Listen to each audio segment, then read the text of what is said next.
Fancy saris కి కంచిపట్టు శారీస్ కి పెట్టింది పేరు పూర్ణిమ ప్రింట్స్, కేబిహెచ్పి అండ్ మాదాపూర్. నమస్కారం. కార్తీక పురాణం 21వ అధ్యాయంలోకి వచ్చాం. ఈ కథలో మనం జలంధరోపాఖ్యానం గురించి చెప్పుకుంటున్నాం.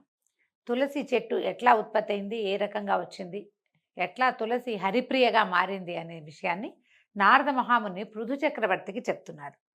మారుమూలలో అంటే ఇంతకుముందు మనం కథలో ఏం చెప్పుకున్నాము, దేవతలు మేరుపర్వతంలోకి వెళ్ళి దాక్కుంటే వాళ్ళని పట్టడానికి జలంధరుడు కొంత సైన్యంతో వీళ్ళ మీద పడిపోయాడు. మారుమూలల్లో తలలు దాచుకున్నా కూడా వదలకుండా ముట్టడింప వస్తున్న జలంధరునికి భయపడిన వారైన దేవతలంతా పరిపరి విధాలుగా విష్ణుదేవత స్తుతి చేయటం మొదలుపెట్టారు. విష్ణు స్తుతి చేయటం మొదలుపెట్టారు. సకల దేవతలు చేసిన విష్ణు స్తోత్రం కార్తీక పురాణంలో కనపడుతుందండి. ఎన్నో విధాలుగా ప్రార్థించారు. నారదుడు చెప్తున్నాడు, ఇది కనుక ఈ స్తోత్రాన్ని కనుక చదువుకుంటే మనకి అన్ని రకాల కష్టాలు తొలుగుతాయట. అయితే సంస్కృతంలో ఉన్న దాంట్లోంచి తీసుకుంటే మనం తప్పులు లేకుండా దొరుకుతుందండి. అవకాశం ఉన్నవాళ్ళు చూడండి, పద్మపురాణంలో కనిపిస్తుంది. అయితే కూర్మాది అవతారములు ధరించిన వాడవు, సదా భక్తుల కార్యములు చేయటందు సంసిద్ధుడగవాడవును, దుఃఖములను నశింపచేయువాడవు, బ్రహ్మాదులను సృష్టించి వెలయింపచేయువాడవు, శంఖము గద పద్మము కత్తి ఆదిగా కలిగినటువంటి పంచాది ఆయుధాలను ధరించిన వాడు అయినటువంటి నీకు నమస్కారమగుగాక. భగవంతుని ఇట్లా ప్రార్థిస్తున్నారు. లక్ష్మీపతి, రాక్షసారాతి, గరుడవాహనుడు, పీతాంబరుడవు అయినటువంటి నువ్వు యజ్ఞాదులకు కర్తవు, క్రియారహితుడవు, సర్వరక్షకుడవు అయినటువంటి నీకు జయమగుగాక. రాక్షసులచే పీడింపబడిన దేవతల దుఃఖమనే కొండని నశింపజేయటంలో నువ్వు వజ్రాయుధం వంటి వాడివి, శేషసేనుడివి, సూర్యచంద్రులే నేత్రాలుగా కలిగిన వాడవైనటువంటి ఓ వ్యాపనశీలుడవైన విష్ణువా, నీకు నమస్కారము, పునః నమస్కారం, మళ్ళీ మళ్ళీ నీకు దండాలు పెడుతున్నాను తండ్రి అని ఇలా ఎన్ని విధాలో ప్రార్థించారు. ఈ విధంగా దేవతలతోటి కీర్తింపబడిన ఈ విష్ణు స్తోత్రాన్ని చదువుకుంటే కనుక ఎన్నో రకాల కష్టాల నుంచి కడతేరగలము అని చెప్తూ పృథువుకి ఈ రకంగా చెప్తూ నారదుడు మళ్ళీ పురాణ ప్రవచనానికి ఉపక్రమించాడు. ఇలా ఎన్ని విధాలో ప్రార్థించగా వాళ్ళ అరుపులు ఏడుపులు, దుఃఖంలో ఉన్నప్పుడు ఉండేది వేరే, కష్టం నెత్తిమీద పడిపోయినప్పుడు ఆ పిలుపు వేరేగా ఉంటుంది. మామూలు రోజువారీ ప్రార్థన వేరు, ఏదైనా కష్టం వచ్చినప్పుడు నువ్వు తప్పిస్తే నాకు ఇంకో దిక్కు లేదు, నీవే తప్ప ఇతఃపరం వేరుగా అంటామన్నమాట. నువ్వు తప్పిస్తే మమ్మల్ని కాపాడేవాడు ఎవ్వడూ లేడు అని వాళ్ళు చేస్తున్నటువంటి ప్రార్థన ఈయన చక్రపాణి చెవినబడ్డాయి. దేవతల కష్టాన్ని చింతిస్తూనే దానవులపై కోపం కలవాడై చెయ్యన్న తన చెయ్యని వీడి గరుడ వాహనంపై కదులుతూ, లక్ష్మి, నీ తమ్ముడైన జలంధరునికి దేవగణాలకి యుద్ధం జరుగుతోంది, దేవతలు నన్ను ఆశ్రయించారు, నేను వెళ్తున్నాను అని చెప్పాడు. అందుకు ఇందిరాదేవి రవంత చెల్లించినదై, నాథా, నేను నీకు ఇంత ప్రియురాలనై ఉండగా నీవు నా తమ్ముని వధించడం ఎలా జరుగుతుంది అని ప్రశ్నించింది. ఇప్పుడు జలంధరుడు లక్ష్మీదేవికి తమ్ముడు ఎట్లా అయ్యాడు?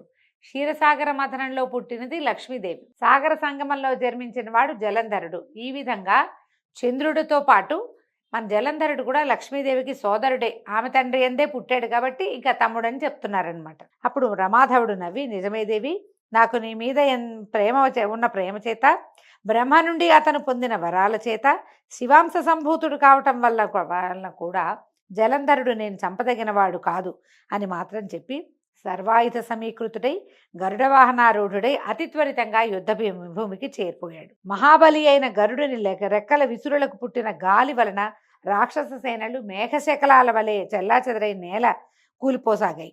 అది గుర్తించిన జలంధరుడు ఆగ్రహంతో ఆకాశానికి ఎగిరి విష్ణువుపై యుద్ధాన్ని ప్రకటించాడు. ఈయన ఏం చేశాడు, జలంధరుడు యొక్క జెండాని, రథచక్రాలని, ధనుసుని చూర్ణం చేశాడు విష్ణుమూర్తి. అతని గుండెల మీద ఒక బాణాన్ని కూడా వేశాడట విష్ణువు. వేసేసరికల్లా ఆ బాధామయ క్రోధంతో జలంధరుడు గదాధరుడే ముందుగా గరుడుడి తల మీద మోదాడు. గరుత్మంతుడు నేల కూలేట ఆ దెబ్బకి. తక్షణమే విష్ణువు అతని గదను తన ఖడ్గంతో రెండుగా నరికి వేశాడు. విష్ణుమూర్తి ఖడ్గం పేరు తెలుసు కదా, నందకం అని చెప్తారు. ఆ నందకంతో ఆ గదని రెండు ముక్కలుగా చీల్చిపారేశాడట విష్ణుమూర్తి. అలిగిన అసురేంద్రుడు ఉపేంద్రుడి ఉదరాన్ని పిడికిట పొడిచాడు. విష్ణువుతోటి బాహుబాహవి యుద్ధం చేస్తున్నాడండి. బాహుబాహి యుద్ధం, ఒకళ్ళ చేతులతో ఒకళ్ళు కొట్టుకుంటున్నారనమాట.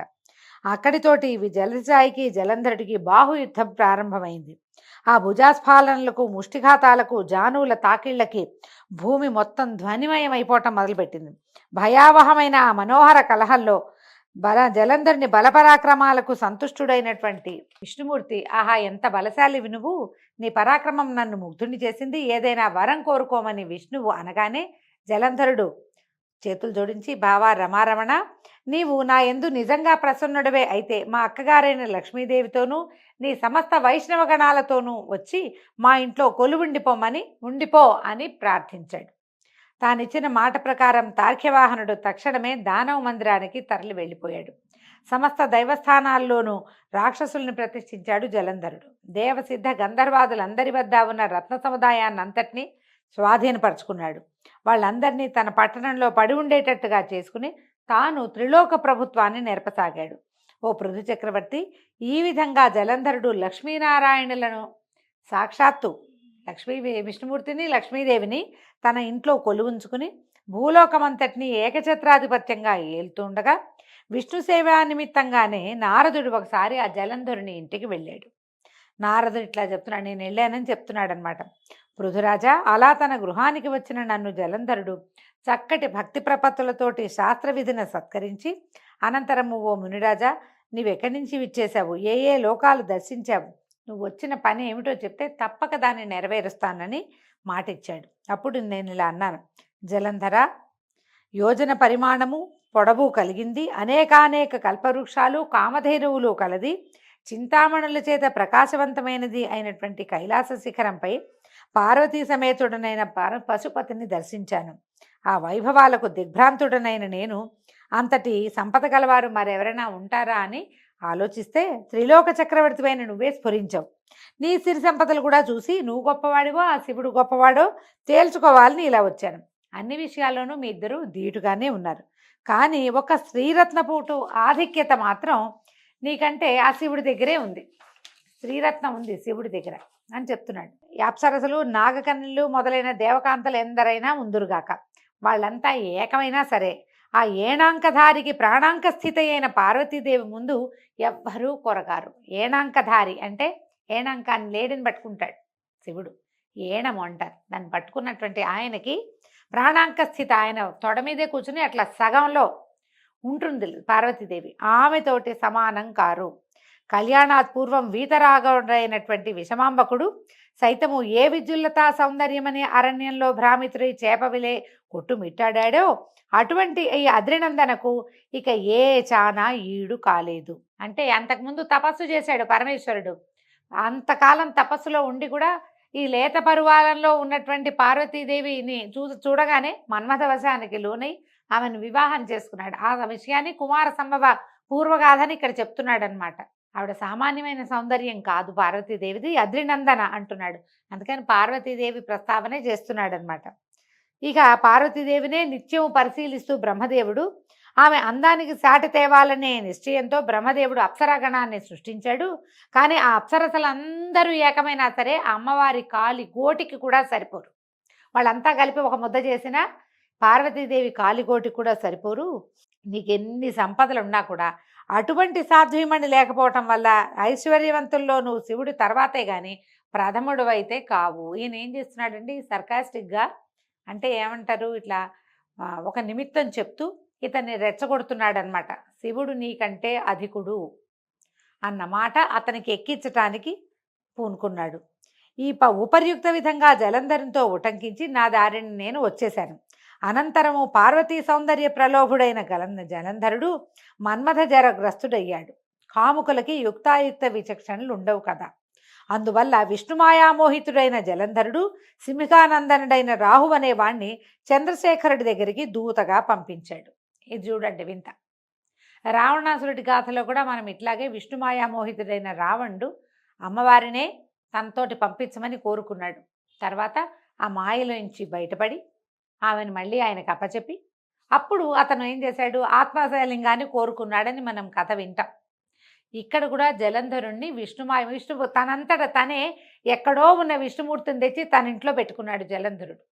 మాయామోహితుడయి అమ్మని కాంక్షించేంత కాముకుడైపోయాడు. కాముకులకి యుక్తాయుక్త విచక్షణ జ్ఞానము ఉండదు.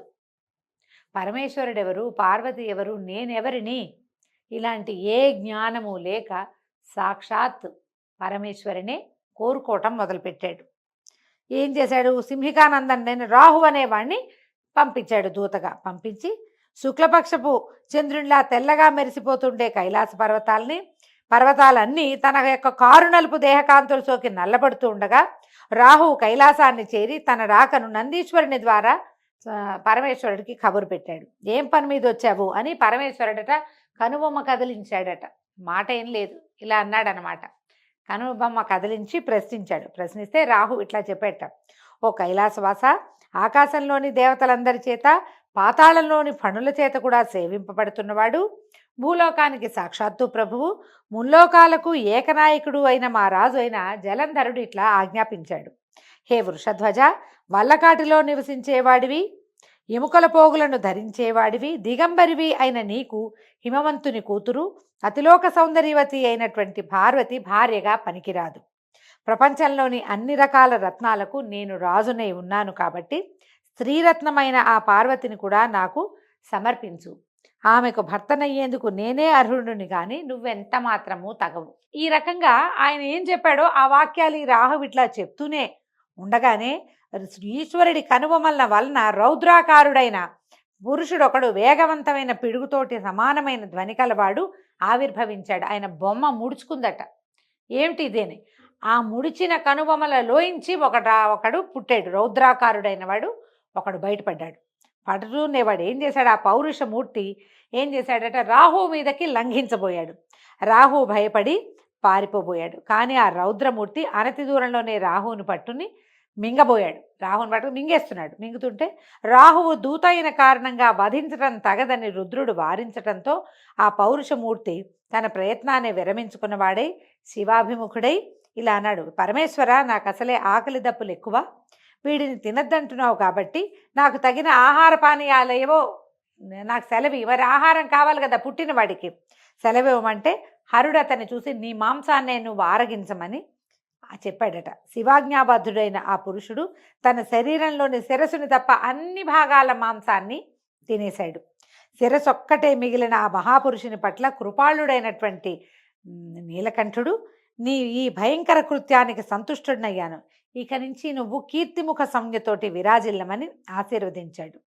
ఆ పృథురాజా, తదాదిగా ఆ శిరోవశేషుడు కేవలము శిరస్సు మాత్రమే మిగిలినటువంటి శివుని కనుబొమల నుంచి పుట్టినటువంటి మహాపురుషుడైన అతడు కీర్తిముఖుడై ప్రకాశిస్తున్నాడు. తర్వాత అంతేకాదు, ఇకపై ముందు నిన్ను పూజించకుండా నన్ను అర్చించిన వారి పూజలన్నీ వృధా అవుతాయి కాబట్టి నన్ను అర్చించదలిచిన వారు మొదట కీర్తిముఖుని పూజించాలని ఈశ్వరుడు శాసించాడు కూడానట. అలా కీర్తిముఖగ్రస్తుడు కాబోయిన రాహువును శివుడు బర్బర స్థలమందు విముక్తుని చేయటం వల్ల తదాదిగా రాహువు బర్బరుడనే పేరుతోటి ప్రసిద్ధి చెందాడు. ఇక ఆ మీదట రాహువు తనకది పునర్జన్మగా భావించి భయ విముక్తుడై జలంధరుని వద్దకు వెళ్ళి జరిగిందంతా పొల్లుపోకుండా చెప్పాడు. ఇప్పుడు చూడండి, కీర్తిముఖుడు, మనము ఏవైనా కట్టడాలు కట్టేటప్పుడు ఓన్లీ ముఖమే ఒకటి ఇట్లా భీకరంగా ఉన్న ఒక ముఖాన్ని చూస్తాం. గమనించండి, ఆ అతనే కీర్తిముఖుడు. ఈ శివాలయాలు అన్నిట్లలో కూడా, అంటే చిన్న చిన్న శివాలయాల సంగతి నేను చెప్పలేను, కానీ పురాతన శివాలయాల్లో సోమసూత్రంతో ప్రతిష్ఠ చేయబడినటువంటి అన్ని శివాలయాల సింహద్వారాల మీద కేవలము ముఖం ఉన్నటువంటి ఒక రౌద్ర స్వరూపం మనకి కనపడుతుంది. రుద్ర రూపమే, కానీ ఎట్లా ఉంటుంది, కళ్ళు పెద్ద పెద్ద విశాలమైన నేత్రాలు, పెద్ద కనుబొమ్మలు, కోరలు కలిగి పెద్ద పెద్ద మీసాలతో ఉన్న ముఖావశిష్టుడు మాత్రమే, ఒక ముఖం మాత్రమే కనిపిస్తుంది. ఆ ముఖమే కీర్తిముఖుడట. అతన్ని చూసే మనం శివాలయంలోకి శివదర్శనం చేసుకుంటాం. పరమేశ్వరుని ఆజ్ఞ చొప్పున అతనికి ఆ రకమైన ఇది లభించింది. దీంతో 21వ రోజు పారాయణ పూర్తయిందండి. రేపు ఉదయం 22వ అధ్యాయంతో మళ్ళీ కలుసుకుందాము. నమస్కారం.